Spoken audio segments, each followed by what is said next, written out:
Yohanes 18 ayat 29 sampai 40. Ya, ini akan kita pelajari. Sekali lagi, ayat-ayat ini sudah banyak dibahas oleh banyak pendeta tentang pengkhianatan Petrus, tentang Pilatus cuci tangan, tentang kerelaan Yesus untuk mati di salib, gitu ya. Tapi ada satu hal yang mungkin jarang kita ungkap, yaitu motif. Motif. Apa motif orang-orang Yahudi ingin menyalibkan Yesus? Ya, mari dibaca Pak Handoko, silahkan. Yohanes 18 ayat 29 sampai 40. Sebab itu Pilatus keluar mendapatkan mereka dan berkata, apakah tuduhan kamu terhadap orang ini? Jawab mereka kepadanya, jikalau ia bukan seorang penjahat, kami tidak menyerahkannya kepadamu. Kata Pilatus kepada mereka, ambillah dia dan hakimilah dia menurut hukum Tauratmu. Kata orang-orang Yahudi itu, kami tidak diperbolehkan membunuh seseorang. Demikian hendaknya supaya genaplah firman Yesus yang dikatakannya untuk menyatakan bagaimana caranya ia akan mati. Maka kembalilah Pilatus ke dalam gedung pengadilan, lalu memanggil Yesus dan bertanya kepadanya, engkau inikah raja orang Yahudi? Jawab Yesus, apakah engkau katakan itu dari hatimu sendiri, atau adakah orang lain yang mengatakannya kepadamu tentang aku? Kata Pilatus, apakah aku seorang Yahudi, bangsamu sendiri dan imam-imam kepala yang telah menyerahkan engkau kepadaku, apakah yang telah engkau perbuat? Jawab Yesus, kerajaanku bukan dari dunia ini, tetapi kerajaanku dari dunia ini. Kerajaanku dari dunia ini. Pasti hamba-hambaku telah melawan supaya aku jangan diserahkan kepada orang Yahudi, akan tetapi kerajaanku bukan dari sini. Maka kata Pilatus kepadanya, jadi engkau adalah raja? Jawab Yesus, engkau mengatakan bahwa aku adalah raja. Untuk itulah aku lahir dan untuk itulah aku datang ke dalam dunia ini, supaya aku memberi kesaksian tentang kebenaran. Setiap orang yang berasal dari kebenaran mendengarkan suaraku. Ayat 38, kata Pilatus kepadanya, apakah kebenaran itu? Sesudah mengatakan demikian, keluarlah Pilatus lagi mendapatkan orang-orang Yahudi dan berkata kepada mereka, aku tidak mendapati kesalahan apapun padanya. Tetapi pada kamu ada kebiasaan bahwa pada Paskah aku membebaskan seorang bagimu. Maukah kamu supaya aku membebaskan raja orang Yahudi bagimu? Mereka berteriak pula, jangan dia, melainkan Barabas. Barabas adalah seorang penyamun. Baik. Kita akan membedah malam hari ini motif penyaliban Yesus dari kitab Injil, karena ini satu-satunya kitab yang mencatat hal itu. Ya, yang lain tidak ada. Catatan-catatan lain sangat sederhana. Misalnya catatan Yosefus, maka seseorang yang bernama Kristus disalib. Nah, gitu aja. Tidak ada kisah lengkapnya. Ya. Tapi kalau ada pertanyaan, mungkinkah Pak kita membedah atau mendalami motif dari kitab suci orang Kristen itu sendiri? Nanti kan apa enggak berat sebelah gitu ya? Apa enggak cenderung memihak Kristus gitu ya? Kecenderungan itu pasti ada gitu ya. Tetapi kita akan menyingkap dari tradisinya yang umum gitu ya. Meskipun catatan-catatan ini pasti juga menekankan, condong atau menitik beratkan pada kisah menurut sudut pandang murid-murid, yaitu pasti membela Tuhan Yesus. Tetapi kita berusaha sejujur-jujurnya ya, kita berusaha sejujur-jujurnya dari apa yang terjadi saat itu, diskusi-diskusi itu, gitu. Ya, kita belajar.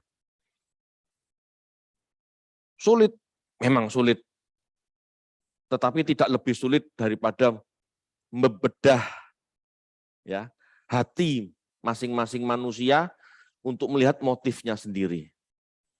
Nah, kalau Anda tidak terbiasa jujur sama diri sendiri, sulit. Tetapi kalau Anda terbiasa jujur pada diri sendiri, salah katakan salah meskipun aku kepentinganku, kalau aku salah ya berani jujur, salah gitu ya. Kalau terbiasa seperti itu, kita masih bisa menggali ini. Oke.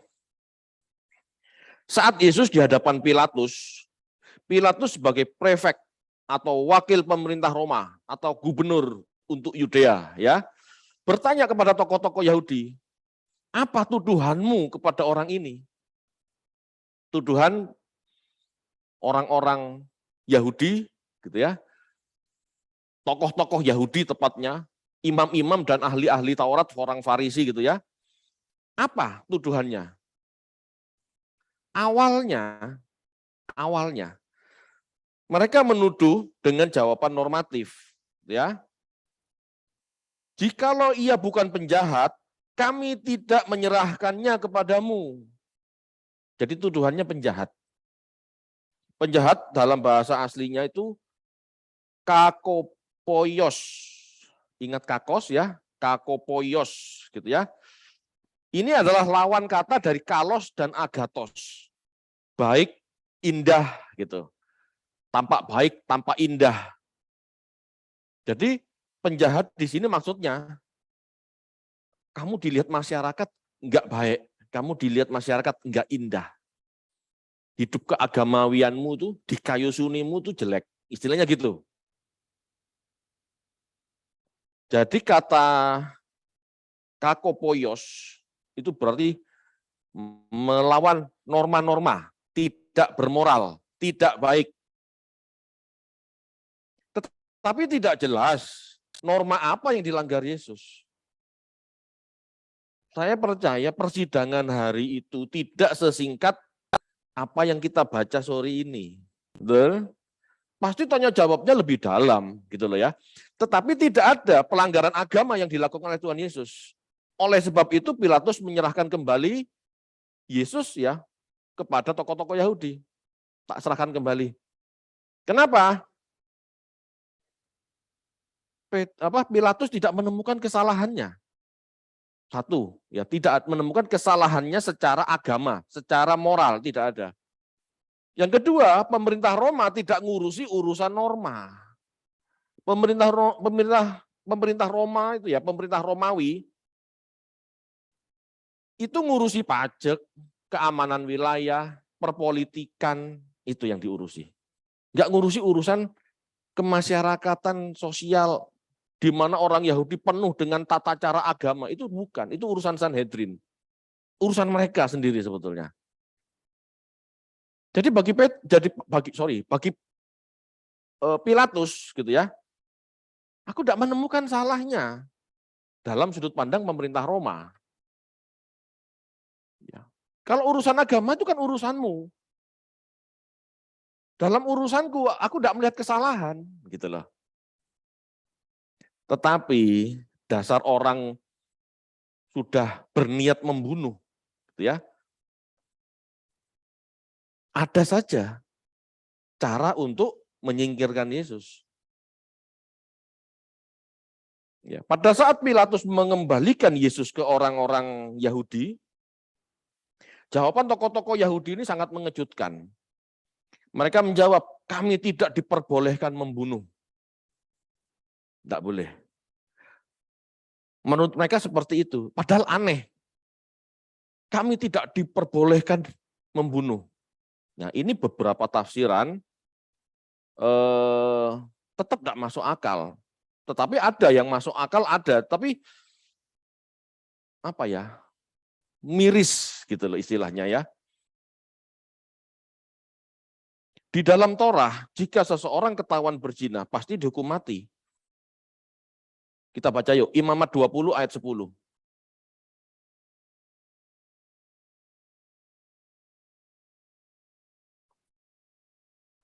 Imamat 20 ayat 10. Bila seorang laki-laki berzina dengan istri orang lain, yakni berzina dengan istri sesamanya manusia, pastilah keduanya dihukum mati. baik laki-laki maupun perempuan yang berzina itu. Ya, jelas ya. Jadi zaman dulu, zaman perjanjian lama, ketahuan orang berzina gitu ya, dan memang layak dihukum mati, itu dirajam di depan gerbang kota. Yang merajam ya mereka. Itu diizinkan, gitu ya. Pak, tapi itu kan dulu Pak, siapa tahu, mungkin saja gitu ya, peraturan itu dicabut oleh pemerintah Roma, dilarang menghukum mati. Tidak seperti itu. Buktinya, Stefanus itu kan mati tahun sekitar 37. Ya. Sudah lewat beberapa tahun setelah kematian Tuhan Yesus. Dia dibunuh oleh mereka. Jadi alasan orang Yahudi, kami tidak boleh membunuh, itu sebetulnya aneh, gitu. Tidak masuk akal. Gitu ya.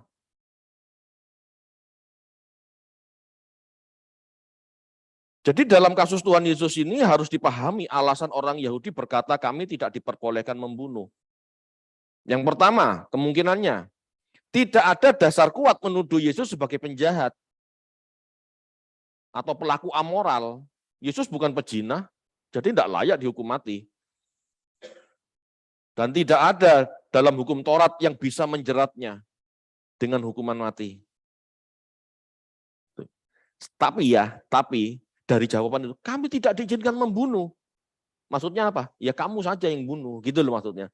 Tersirat kan bahwa mereka ingin sekali membunuh Yesus. Tapi tidak ada dasar moral untuk membunuh Yesus, untuk merajam Yesus, tidak ada. Lalu mereka berubah, berpikir, gitu ya. Apa ya kira-kira? Oh, pakai alasan juga ini. Hari itu, hari menjelang Paskah, di mana setiap orang Yahudi akan merayakan Paskah harus mempersiapkan diri. Sehingga tidak mau repot-repot membunuh.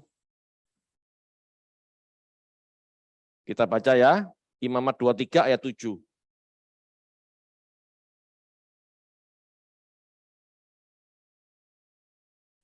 Imamat 23 ayat 7. Pada hari yang pertama kamu harus mengadakan pertemuan kudus, janganlah kamu melakukan sesuatu pekerjaan berat. Nah, kalau Anda baca di atas itu tentang perayaan Paskah. Jadi hari itu mereka tidak boleh melakukan pekerjaan berat. Ingat, orang Yahudi kalau tidak boleh melakukan pekerjaan berat karena menjelang Sabat atau Sabat itu ya, nggak boleh bawa barang-barang sekian kilo, tidak boleh berjalan sekian gitu. Seperti hal-hal seperti itu. Jadi ini mungkin jadi alasan mereka, aku tidak bisa membunuh. Aku tidak boleh membunuh. Gitu ya. Atau mereka merasa juga tidak bisa menjadi hakim yang adil. Mereka tidak menemukan alasan moralnya, pelanggaran moralnya untuk membunuh Yesus. Tetapi mereka harus membunuh Yesus, merasa wajib membunuh Yesus.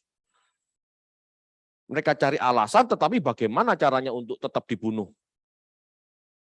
Kalau mereka yang menghakimi, mereka juga tidak menemukan alasan yang tepat. Gitu ya. Mereka takut berbuat dosa. Ingat, pemahaman dosa bagi mereka adalah legalisme. Legalisme itu maksudnya apa? Jika kamu melakukan, itu melanggar Taurat, itu dosa. Tetapi kalau dosamu di pikiran, di hati, itu tidak dianggap melanggar dosa. Itu orang Yahudi. Makanya kalau mereka menghakimi, gitu ya, mereka takut salah. Salah secara Taurat. Pada hari itu mereka tidak boleh bekerja berat. Sehingga mereka memakai orang lain untuk membunuh Yesus. Ulangan 16 ayat 18 sampai 20.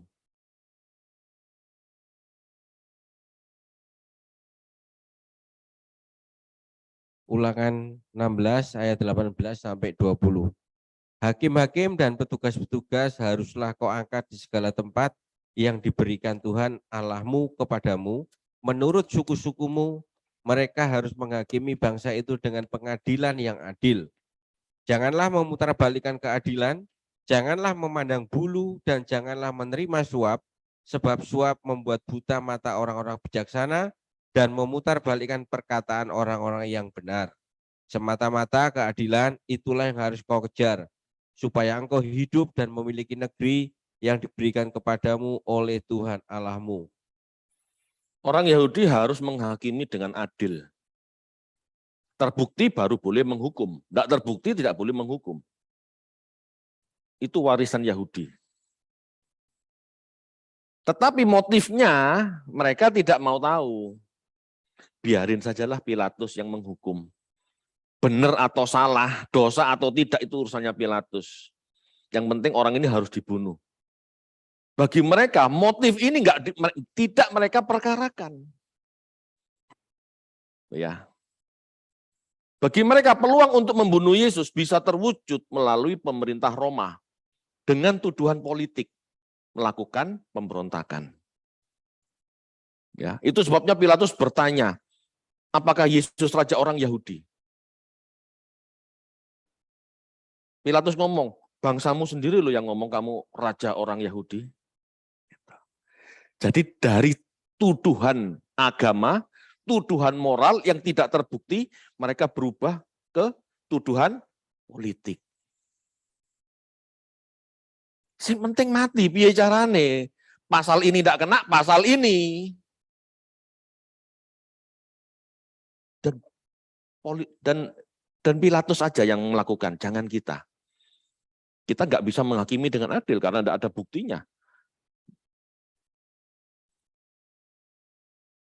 Ya. Sebagai orang Galilea yang terkenal kampung pemberontak, ya kampungnya orang Selot.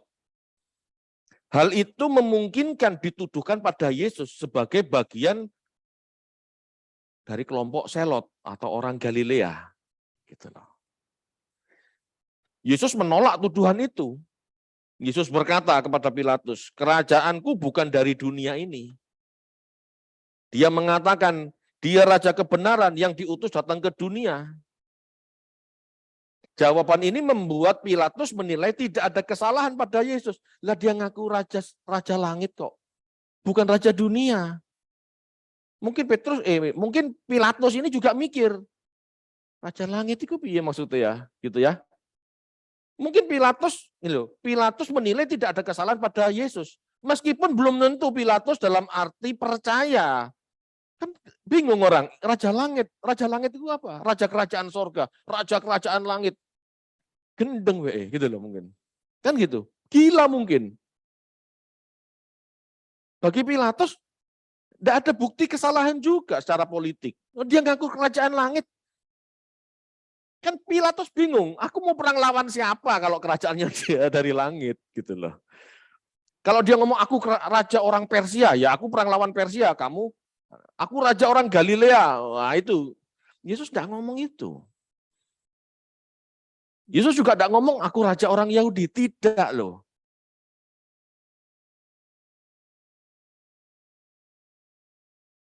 Bagi tokoh-tokoh Yahudi yang kedudukannya terancam oleh pengajaran Yesus, tekad membunuh Yesus itu sudah bulat. Bahkan tawaran untuk memilih seseorang yang dibebaskan pada hari raya Paskah diberikan pada Barabas yang jelas-jelas penjahat moral. Dikatakan di situ apa? Penyamun. Ya, bukan kata-kata bahasa aslinya ya, bukan yang ditulis sama seperti awal tadi pada tuduhannya Yesus. Yesus itu kan dituduh kokopoios, ya, kokopoios. Tapi kalau penyamun ini lestes, ya,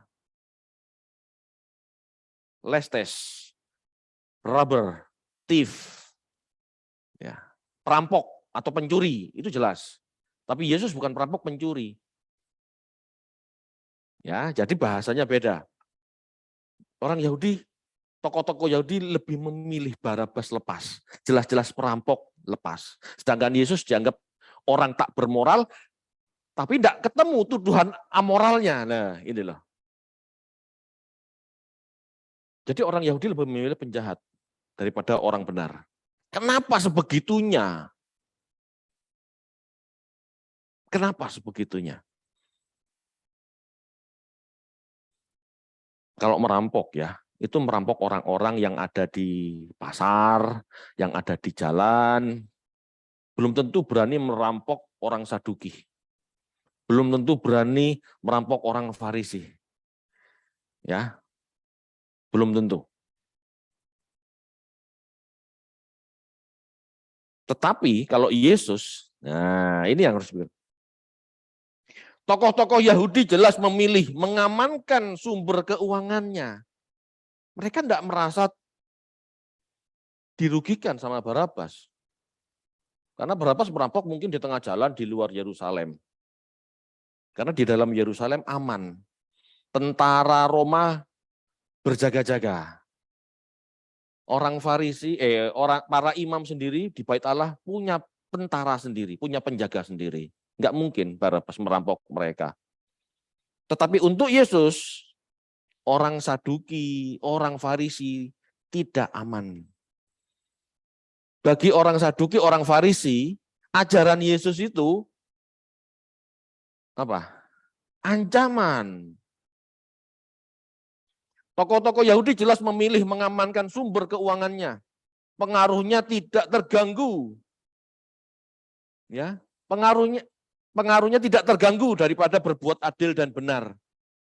Tetapi Yesus dengan ajarannya hal ini mengacau tradisi yang membuat mereka hilang dominasi pada masyarakat. Barabas tidak mengganggu. Ya, Barabas tidak mengganggu dia.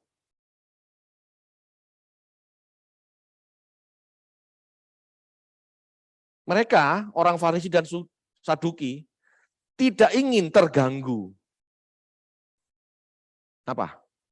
Pemasukannya. Yesus mengatakan, menyembah Allah dalam roh dan kebenaran. Berarti orang menyembah itu bisa di mana saja. Enggak harus di bait suci. Enggak harus di Gunung Gerizim. Betul? Kalau orang tidak menyembah di bait Allah, maka persembahan bait Allah tidak ada.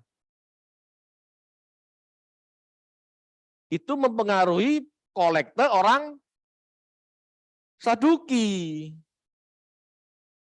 Jangan dipikir tidak berdampak ajaran Yesus itu. Begitu COVID, semua ibadah lewat YouTube, lewat Zoom. Gereja-gereja tidak ada persembahan. Bingung enggak pendeta?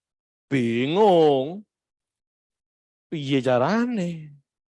Orang lebih mudah mengambil duit cemplung kantong kolektor daripada M-banking. Betul? Daripada ke ATM untuk ngetik nomor transfer. Enggak terbiasa. Bukan keberatan ya, enggak terbiasa. Orang Saduki, ajaran Yesus ini, loh, ngajarkan menyembah di mana-mana, enggak harus di bait suci, kamu melanggar tradisi. Kamu melanggar firman Tuhan. Bagi mereka bait suci tempat kediaman Allah. Kalau kamu enggak datang ke sana ya enggak kamu ya enggak ketemu Tuhan. Pemikiran mereka gitu, premisnya kan gitu. Apalagi itu menyangkut urusan perut orang Saduki. Kalau enggak datang, enggak persembahan, lah kita makan apa? Nah, mulai jelas.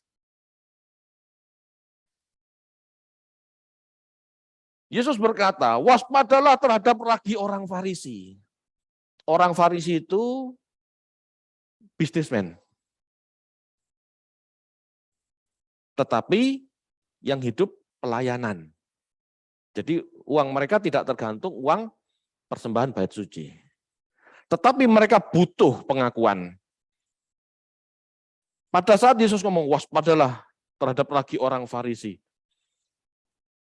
Saat itu, perkataan itu sangat mengganggu popularitas orang Farisi. Nah, orang Farisi dapat duit dari mana? Satu dari bisnis. Ya. Dan mereka mencari kedudukan.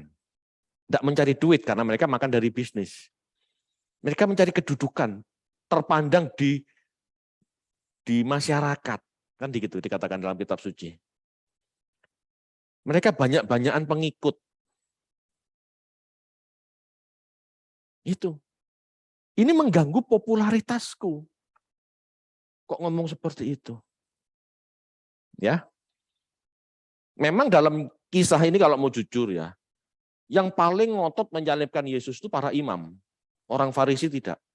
Orang Farisi ada yang ikut, ada yang tidak. Gitu ya. Jadi jelas, Yesus menyatakan dirinya raja kebenaran, bukan raja dari dunia ini. Urusannya, urusan Tuhan bukan urusan dunia, tapi sorga yang kekal. Namun jelas ajarannya mengganggu urusan dunia. Ajaran Tuhan Yesus ini, ya, ajaran Tuhan Yesus ini loh, mengganggu urusan dunia, mengganggu pendapatan, mengganggu urusan perutnya orang Saduki, mengganggu gairah orang-orang Farisi yang ingin ngetop, ingin populer.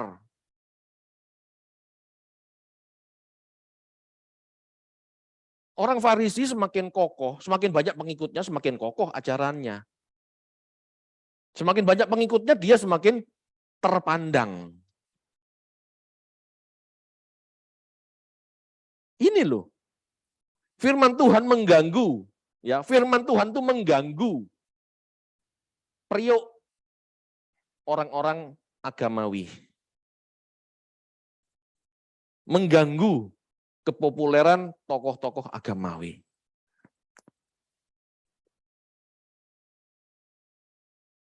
Karena mereka tidak terbiasa memperhatikan batin. Hanya legalisme. Benar, salah, halal, haram, begitu. Tidak memperkarakan. Perasaan ini menyenangkan Tuhan, tidak ada ajaran zaman itu. Hanya Yesus yang memperkarakan. Bahkan seandainya ada orang Farisi yang lain mengajarkan itu tidak populer. Kenapa? Masyarakat Yahudi berdiri berdasarkan hukum. Ini harus jelas, ya. Ajaran Yesus menuntut setiap hakim untuk adil, menuntut setiap tokoh agama berkata benar, tidak memanipulasi agamanya, tidak memanipulasi bait Allah. Ajaran Yesus menuntut setiap orang mengerti firman untuk berbicara yang benar, tidak mempersulit atau mempermudah. Nah, jangan mempersulit orang. Kamu ngomong ajaranmu sahabat harus begini, begitu, itu mempersulit orang. Tapi juga jangan mempermudah, gitu ya. Saat itu dunia keagamaan penuh gairah pencapaian dan gairah mamon di balik semua itu. Ajaran Yesus merupakan perlawanan terhadap ketidakbenaran. Ya, jadi kalau Anda belajar hari Kamis, Biblika Perjanjian Baru itu, Anda dengar ini, Anda juga mulai nyambung harusnya. Oh gitu toh kondisinya. Jangan ngomong kondisi di sana baik-baik aja, tiba-tiba Yesus disalib, tidak. Ya, ada gesekan yang kuat, ada gesekan yang keras. Ya. Bagaimana dengan kita saat ini? Apakah kita bersikap seperti tokoh-tokoh Yahudi? Menyingkirkan kebenaran dan orang benar demi jabatan atau penghasilan? Mungkin cara kita tidak seperti orang Yahudi. Tetapi mungkinkah ada motif itu?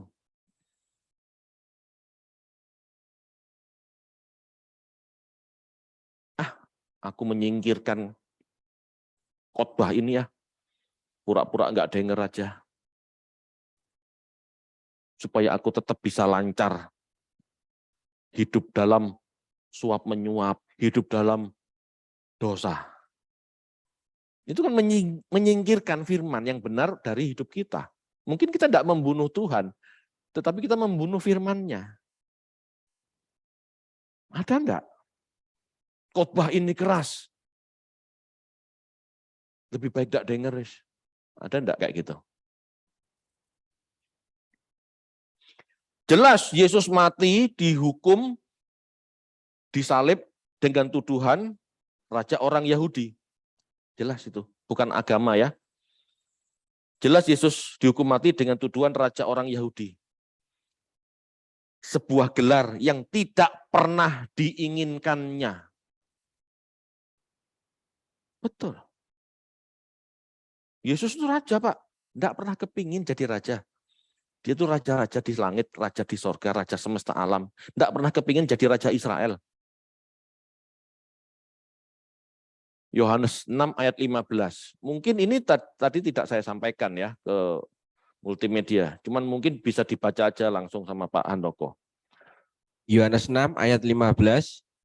Karena Yesus tahu bahwa mereka hendak datang dan hendak membawa dia dengan paksa untuk menjadikan dia raja. Ia menyingkir pula ke gunung seorang diri. Ya. Yesus kalau mau dijadikan raja, ya tidak dia menyingkir kan. Kalau Yesus mau dijadikan raja, dia pasti nampak. Ini aku. Kenapa? Kamu butuh raja. Aku bersedia. Enggak loh. Tuhan Yesus menyingkir. Tuhan Yesus tidak mau ditinggikan secara jasmani. Dunia bukan urusannya. Bagaimana kita? Ini lebih tepat untuk saya, agamawan, atau siapapun yang ada urusannya dengan agamawi, gitu ya. Ingin ngetop enggak? Ingin tampil enggak sebagai tokoh, gitu. Yesus enggak mau.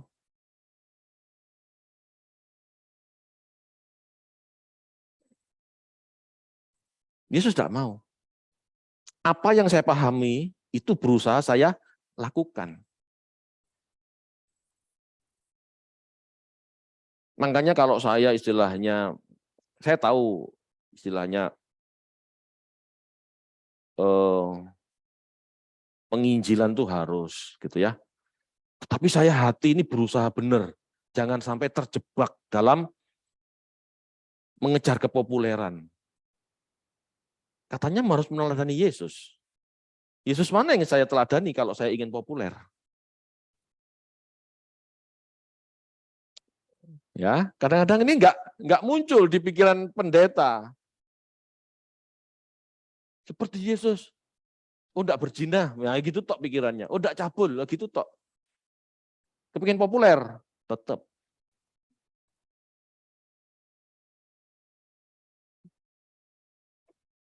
Praktis. Yesus tidak pernah ngomong, jangan kamu mengejar populer. Tidak pernah kan? Tetapi dari sikapnya menunjukkan dia tidak ingin populer. Tapi Yesus populer, Pak. Betul. Kenapa? Murid-muridnya yang mengajarkan, murid-muridnya yang menyebarluaskan. Kita belajar di Kamis, yang menyebarkan itu Paulus, yang menyebarkan itu 12 murid. Bukan dirinya sendiri. Yesus menyatakan raja dari sorga, diutus untuk memberitakan kebenaran. Yesus tidak tertarik urusan-urusan dunia. Akankah kita menjadi sekutu Yesus? Atau malah menjadi sekutu tokoh-tokoh Yahudi? Bersekutu berarti sepakat, memiliki tujuan yang sama, gairah yang sama, dan berusaha mewujudkan cita-cita yang sama, itu bersekutu. Kalau kita mau bersekutu dengan Tuhan Yesus, jadilah sederhana seperti dia sederhana. Jadilah tidak populer seperti dia tidak ingin populer.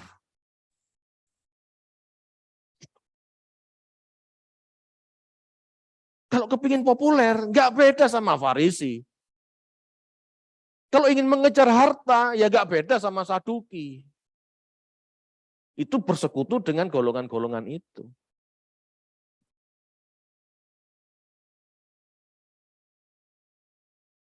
Yesus datang diutus Allah menyatakan kebenaran. Setiap orang yang mencari atau di pihak kebenaran akan mendengarkan suaranya. Akan mengerti ajarannya maksudnya.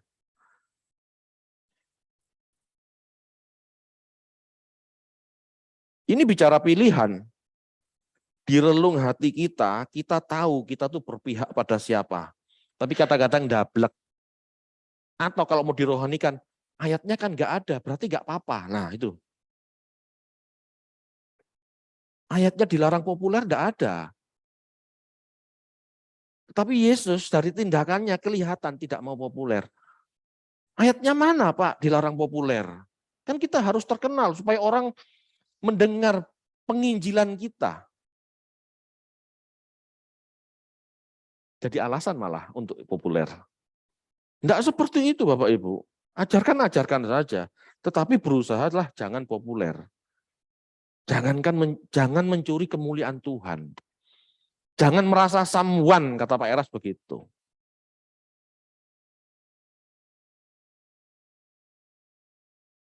Ya, ini berlaku buat kita semua dalam hal urusan apapun.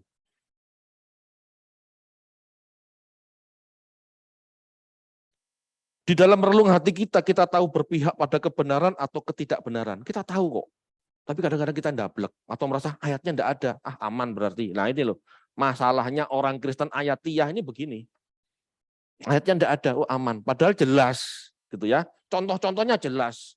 Tuhan nggak ngajarkan hidup miskin, Pak. Tapi kamu nggak melihat, nggak.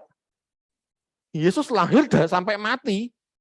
Dia hidup sederhana, kenapa ndak dicontoh? Saya nggak ngomong kalau orang kaya berarti nggak boleh punya mobil ya. Tetapi belilah mobil dengan pertimbangan yang matang. Pertimbangan sosial yang matang. Di sekitarku banyak orang miskin. Kalau aku beli mobil harga 2 miliar, itu menyinggung mereka. Ya, itu kan urusan mereka, Pak. Betul, itu urusan mereka. Tetapi kita kan harus punya empati.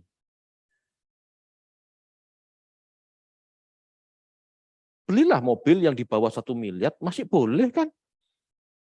Masih enak kan? Masih bisa sampai Surabaya kan? Di bawah 1 miliar. Iya kan gitu loh. Istilahnya empatinya itu loh. Tinggal di Banyuwangi beli Ferrari gitu. Buat apa? Ngebut sedikit aja pasti natap. Lewat mendut perumahan mewah gitu ya, mobil Ferrari gitu, bisa?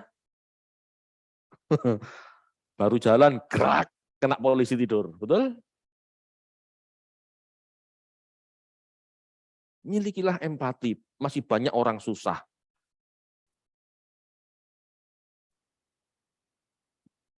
Mosok kalah sama salah satu artis tuh ya, CL inisialnya.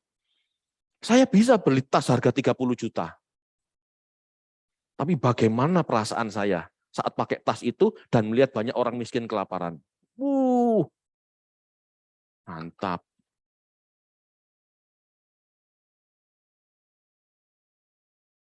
Kenapa orang Kristen tidak punya hati seperti CL ini?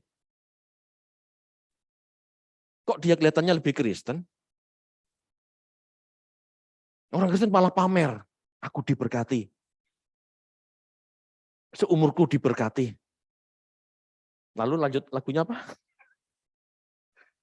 Kok itu yang ditonjolkan? Tonjolkan moralmu seperti Kristus. Nah itu loh. Bahkan belum tentu seseorang yang mengerti kebenaran berpihak pada kebenaran. Jika masih banyak memiliki keinginan dunia dan tidak memiliki tekad jadi benar. Anda mengerti pun kebenaran ini, Anda tahu kan Tuhan Yesus hidup sederhana. Tapi masih banyak yang mengingini keinginan dunia dan pamer kekayaan. Ingat khotbah hari ini motif. Motif Anda apa? Anda hidup seperti motif siapa? Hidup seperti Yesus itu bukan cuma jadi orang Kristen ke gereja tiap minggu. Tapi sampai dengan motifnya harus benar. Harus sama.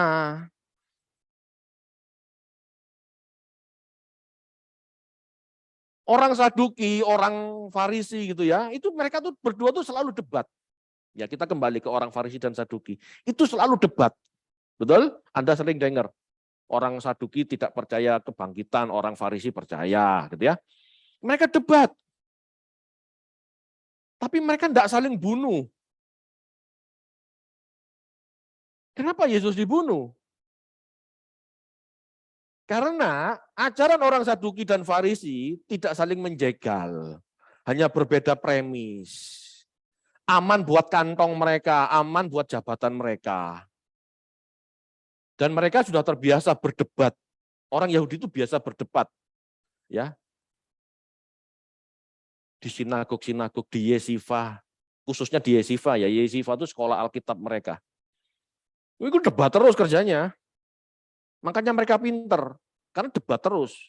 Kalau begini gimana? Kalau begini gimana? Saling berbantah-bantah. Itu kebiasaan mereka. Tapi mereka tidak saling bunuh. Lah Yesus kok dibunuh? Karena jelas ajaran Yesus menggoncangkan dompet mereka. Menggoncangkan kepopularitas mereka. Yesus dianggap mengganggu kepentingan atau pendapatan atau kebutuhan daging mereka. Inilah motif mereka membunuh Yesus. Jadi bukan sekedar perbedaan tafsir. Ya. Gimana kita? Ayo motifnya yuk. Hari ini hari mau kita lakukan perjamuan kudus. Ayo motif kita yuk. Ikut Yesus tuh mau ngapain? Saya tadi siang pada saat dengerin Pak Eras khotbah, terpikir begini, gimana kalau seandainya besok surga tidak ada? Tetapkah kamu mau menjadi seperti Yesus? Motif kan itu?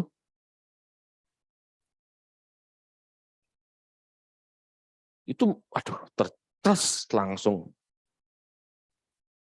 Ya, aku tetap mau ikut Yesus. Mau menjadi seperti Yesus, sampai motivasinya pun harus seperti Yesus. Meskipun tidak ada surga. Meskipun doktrin eskatologi, doktrin akhir zamannya tidak tepat, nggak seperti yang kita pikirkan. Urusan dengan itu. Misalnya pun teologianya, pengertian kita tentang surga berbeda. Tetapkah kita ikut Yesus? Bahkan mungkin surga tidak ada, tetapkah kita ikut Yesus? Itu motif loh. Saya ikut Yesus Pak, karena saya mau masuk surga, di surga enak. Itu kekanak-kanakan masih. Ya, saya ingat lagi Sadhu Sundar Singh, seorang Kristen dari India ngomong, aku ikut Yesus kemanapun dia pergi, bahkan ke neraka pun aku ikut. Itu cinta namanya. Amin. Abot. Betul, amun, abot itu ya amin loh. Tapi ayo kita mau bertekad, mau jadi dewasa. Apa sulitnya? Gini, bukan apa sulitnya. Apa salahnya sih menjadi baik? Apa salahnya sih menjadi ilahi? Bahkan seandainya pun surga tidak ada, kalau kita menjadi ilahi, kita menjawab kerinduan Tuhan. Tuhan ingin kita manusia segambar dan serupa. Tidak pakai embel-embel diberkati. Nah.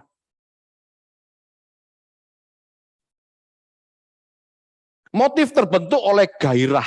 Ya, motif terbentuk oleh gairah indah. Gairah terbentuk dari apa yang kita serap di masa lalu. Pikiran, perasaan, kehendak kita terbiasa hidup enak, nyaman, untung sendiri. Ini membentuk jiwa kita, membentuk karakter kita. Jiwa kita terstandar. Iya kan? Jadi pada saat kepentingan kita diusik, kita marah. Kita tidak nyaman. Jadi perhatikan pengalaman hidup kita. Perhatikan didikan kepada anak-anak kita, ini membentuk standar mereka. Bisa juga motif terbentuk oleh kepahitan di masa lalu. Sehingga banyak orang berusaha tidak mengulangi pengalaman itu. Padahal pengalaman pahit itu yang membentuk dia menjadi kokoh. Contoh, pengalaman hidup saya miskin. Dulu saya bertekad tidak mau jadi orang miskin.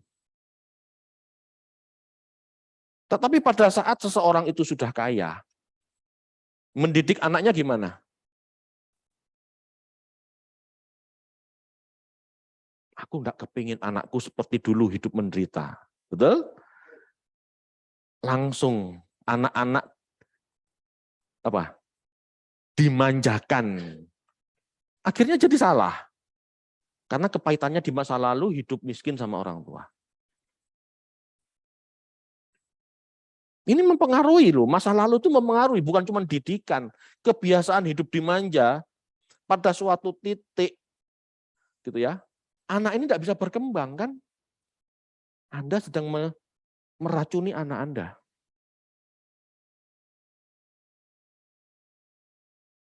Anda sedang menanamkan standar pada anak Anda. Ini tidak benar. Yang benar standarnya di atas ini. Nah, gitu.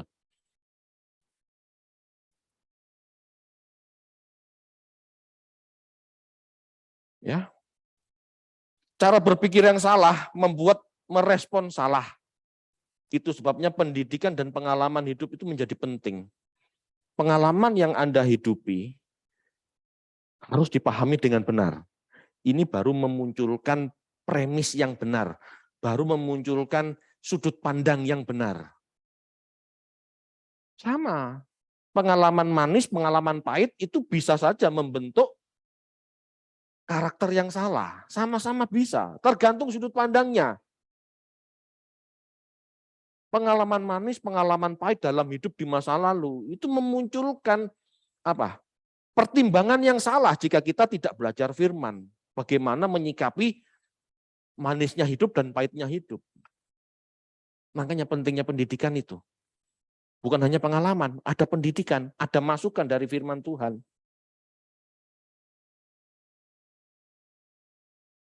Motif juga terbentuk dari keinginan. Untuk saat ini ya, ini kan seseorang termotivasi gitu ya dengan standar dari hasil pengalaman hidupnya yang lalu. Ini tentang masa lalu ya. Kalau yang sekarang, motif manusia terbentuk dari keinginan dan kebutuhan hidup di masa kini. Seseorang menjadi protektif, bahkan jahat. Saat dirinya merasa butuh sesuatu atau mengingini sesuatu tapi terhalang. Kelihatannya dia orang baik-baik. Tetapi jika kepentingan keluarganya dilanggar, dikecewakan atau segala macam, dia bisa protektif. Bahkan dia bersiap jahat. Dia bisa merespon dengan salah.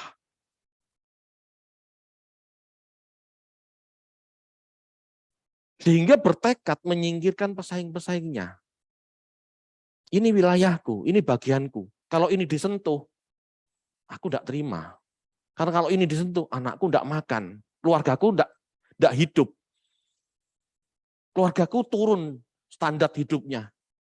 Protektif. Akhirnya apa? Jegal kanan, jegal kiri, salahkan kanan, salahkan kiri. Supaya dia tetap memiliki standar hidupnya.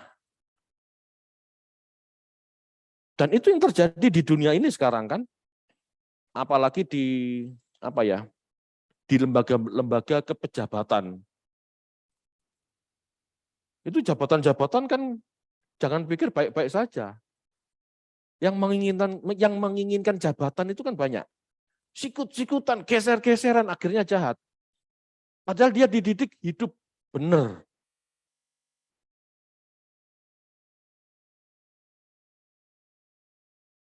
Banyak enggak tokoh-tokoh yang dulunya kita tahu itu tokoh agama, yang seharusnya bisa menjaga reputasinya tidak korupsi, akhirnya korupsi, sikut kiri, sikut kanan.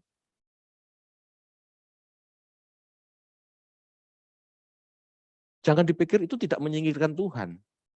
Itu menyingkirkan Tuhan dalam hidupnya. Makanya Yesus disebut Sang Logos, Sang Firman. Itu menyingkirkan firman Tuhan dalam hidup kita. Sama saja seperti Farisi dan Saduki. Motifnya mengamankan dagingnya, mengamankan kebutuhan hidupnya.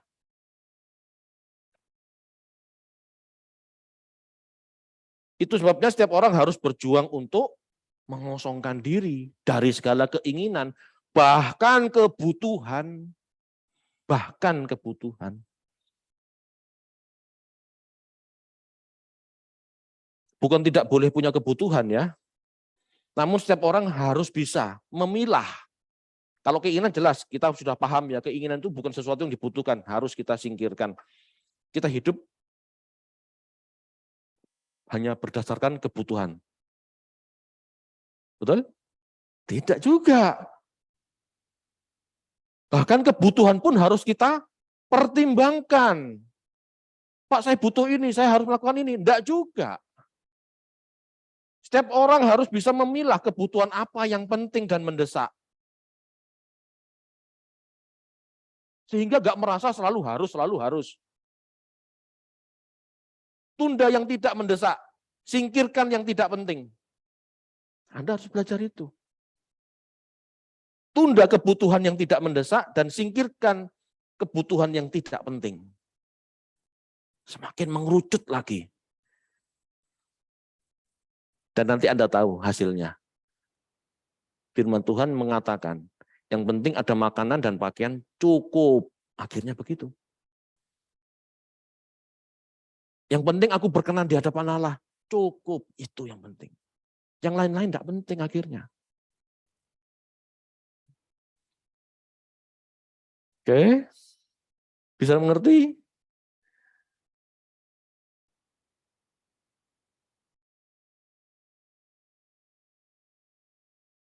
Saya merenung Bapak Ibu, saya belajar, saya merenung. Hari-hari ini kan tingkat stres saya kan lumayan naik. Gitu ya. Bapak Ibu mungkin tidak tahu masalah saya, tetapi saya ada masalah, bukan masalah pribadi. Yang belajar sama Tuhan dididik untuk menangisi jiwa-jiwa. Ya sudah. Saya tidak mau kepikiran sebetulnya. Cuman lewat terus tuh. Itu membuat saya merenung. Itu membuat saya mendapatkan hal ini.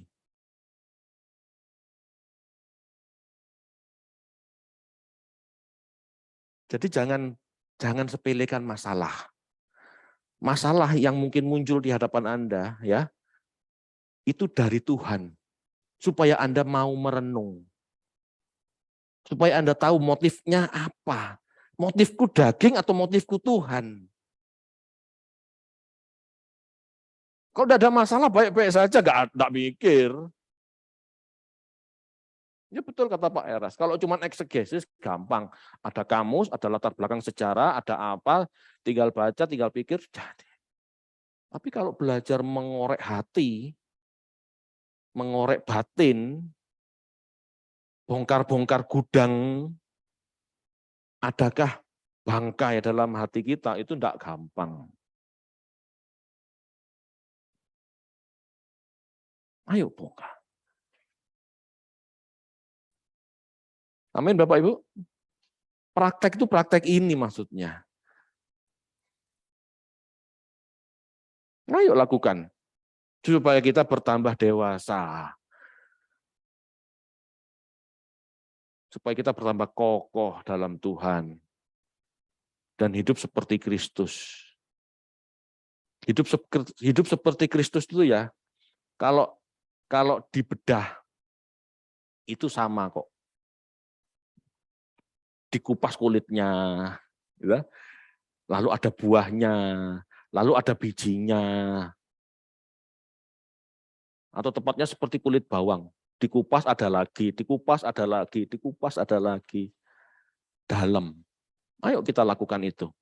Jangan mau jadi seperti Kristus hanya di hadapan apa? Di hadapan apa ya? Tampilan saja. Tapi jadi Kristus seperti perasaannya, seperti motivasinya, itu tidak mudah. Kita harus bisa mengamati setiap gerak-gerik Tuhan Yesus. Amin.